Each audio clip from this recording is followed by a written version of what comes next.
Hello সবাইকে আরেকটা নতুন মিনি ব্লগে তোমাদের সবাইকে ওয়েলকাম।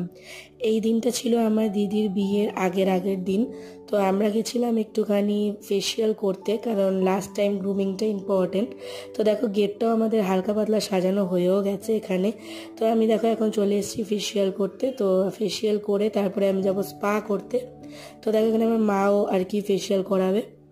তো এখানে আমরা সবাই রেডি হয়ে বসে আছি। তো এটা ছিল অ্যাকচুয়ালি 21 তারিখের মানে দিনটা।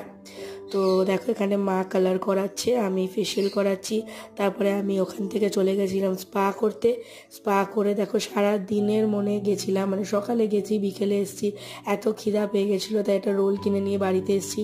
আর ততদিনে আমাদের বাড়িতে মোটামুটি সানাই বেজে গেছে বিয়ের। আর দিদির বিয়ে বলে কথা, প্রচুর এনজয় করেছি, যার প্রমাণ তোমরা দেখতেই পাচ্ছ। আমার গলা পুরোপুরি বসে গেছে। তো কেমন লাগলো জানি, ভালো লাগলে লাইক শেয়ার সাবস্ক্রাইব করে দিও। টাটা।